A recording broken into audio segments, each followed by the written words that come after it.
ಪ್ರಸಿದ್ಧವಾದಂಥ ಕ್ಷೇತ್ರ, ಬಹಳ ವಿಶೇಷವಾದಂಥ ಒಂದು ಶಕ್ತಿಯ ಆರಾಧ್ಯ ಸ್ಥಳ. ಅದು ಬಿಂಡಿಗ ದೇವಿರಮ್ಮನವರ ಒಂದು ಕ್ಷೇತ್ರ. ಇವತ್ತು ವಿಶೇಷ ಈ ಚಂದ್ರದ್ರೋಣಗಿರಿಯ ತಪ್ಪಲಿನಲ್ಲಿರ್ತಕ್ಕಂಥ ಜಗನ್ಮಾತೆ ಆದಿಶಕ್ತಿ ದೇವಿರಮ್ಮನವರ ದರ್ಶನಕ್ಕೆ ಅಂಥೇಳಿ ಈ ದಿನ ಮತ್ತು ನಾಳೆ ಬಹಳ ಪ್ರಶಸ್ತವಾದಂಥ ದಿನವಾಗಿರೋದ್ರಿಂದ ಚಿಕ್ಕಮಗಳೂರು ಸೇರಿದಂತೆ ಜಿಲ್ಲೆಯಾದ್ಯಂತ ಮತ್ತು ಅಕ್ಕಪಕ್ಕದ ಜಿಲ್ಲೆಗಳಿಂದ, ಕರ್ನಾಟಕದ ಮೂಲೆ ಮೂಲೆಗಳಿಂದ ಇಲ್ಲಿಗೆ ಭಕ್ತಾದಿಗಳು ಬರ್ತಾ ಇದ್ದಾರೆ. ರಾತ್ರಿ ಮತ್ತು ನಿನ್ನೆ ತುಂಬ ಮಳೆ ಇದ್ದಿದ್ದರಿಂದ ಹೆಚ್ಚು ಕಮ್ಮಿ ಇಲ್ಲೊಂದು 10 ರಿಂದ 15 ಇಂಚು ಮಳೆ, 15 ಇಂಚು ಮಳೆ ಇಲ್ಲಿ ಬಂದಿರೋದ್ರಿಂದ ಸ್ವಲ್ಪ ಓಡಾಟಕ್ಕೆ ತೊಂದರೆನೂ ಕೂಡ ಆಗಿದೆ.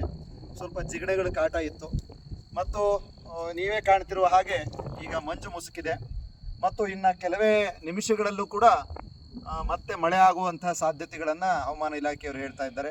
ಪೊಲೀಸ್ ಇಲಾಖೆಯವರು ಕೂಡ ಅಗತ್ಯ ಸೌಲಭ್ಯಗಳನ್ನ ಮಾಡಿದ್ದಾರೆ. ಸಾಧ್ಯವಾದಷ್ಟು ಸುರಕ್ಷಿತವಾಗಿ ಬನ್ನಿ, ಅಮ್ಮನವ್ರ ದರ್ಶನ ಮಾಡಿ. ನಾವು ಈಗ ದರ್ಶನವನ್ನು ಮುಗಿಸಿ ದೇವಿರಮ್ಮನವರ ಆಶೀರ್ವಾದವನ್ನು ಪಡ್ಕೊಂಡು ಈಗ ವಾಪಸ್ ನಾವು ಬಿಂಡಿಗದ ಕಡೆಗೆ ಪ್ರಯಾಣವನ್ನು ಮಾಡ್ತಾ ಇದ್ದೀವಿ. ಇದೀಗ ನಾವು ಚಂದ್ರದ್ರೋಣಗಿರಿಯ ಮೇಲೆ ಅಂದರೆ ಇನಾಮ್ ದತ್ತಾತ್ರೇಯ ಪೀಠ, ನಮ್ಮ ದತ್ತಪೀಠದ ಒಂದು ಪರಿಸರದಲ್ಲಿದ್ದೀವಿ. ಭಾಳ ಸೊಗಸಾಗಿರ್ತಕ್ಕಂಥ ಒಂದು ಪರಿಸರ ಇದು.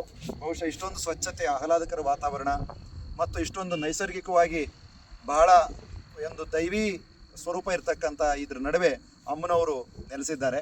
ಬರುವಾಗ ಪ್ಲಾಸ್ಟಿಕ್ ಇಲ್ಲದೆ ಬನ್ನಿ, ಯಾವುದೇ ರೀತಿಯಾದಂಥ ತ್ಯಾಜ್ಯ ವಸ್ತುಗಳನ್ನ ಇಲ್ಲಿ ಎಸೆಬೇಡಿ ಮತ್ತು ಸಾಧ್ಯವಾದಷ್ಟು ಸುರಕ್ಷಿತವಾಗಿ ಇಲ್ಲಿಯ ಒಂದು ಏನು ಕಟ್ಟುಪಾಡುಗಳಿದೆ ಇವುಗಳನ್ನು ಪಾಲನೆ ಮಾಡಿ ಅಂಥೇಳಿ ನಿಮಗೆಲ್ಲರಿಗೂ ಕೂಡ ಮತ್ತೊಮ್ಮೆ ಗೌರಿ ಗಣೇಶ ತಮ್ಮೆಲ್ಲರಿಗೂ ಕೂಡ ಮತ್ತೊಮ್ಮೆ ಬೆಳಕಿನ ಹಬ್ಬ ದೀಪಾವಳಿಯ ಶುಭಾಶಯಗಳು.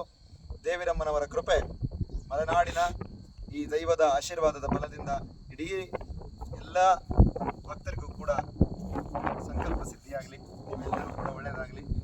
ಮತ್ತೊಮ್ಮೆ ನಿಮ್ಮೆಲ್ಲರಿಗೂ ಕೂಡ ಶುಭಾಶಯಗಳನ್ನ ತಿಳಿಸ್ತಾ, ನಮ್ಮ ಛಾಯಾಗ್ರಾಹಕ ನಮ್ಮ ಹುಡುಗ ಇದ್ದಾನೆ ಸದಾಶಿವ, ಈ ಕಡೆಯಿಂದ ನನ್ನ ಸ್ನೇಹಿತ ಇಲ್ಲೂ ಇದ್ದಾನೆ. ಈ ಪರಿಸರದಲ್ಲಿ ಬೆಳಿಗ್ಗೆ ಸಂಜನ್ ಬಹಳ ಸೊಗಸುಗಾರ, ಸಾಹಸಿ ದರ್ಶನವನ್ನ 5:30, 6 ಗಂಟೆಗೆ ಮಾಡಿಸಿದಂಥ ಪುಣ್ಯಾತ್ಮ. ನಿಮಗೆಲ್ಲರಿಗೂ ಕೂಡ ಮತ್ತೊಮ್ಮೆ ಶುಭಾಶಯಗಳು. ನಮಸ್ಕಾರ ನಮಸ್ಕಾರ ನಮಸ್ಕಾರ.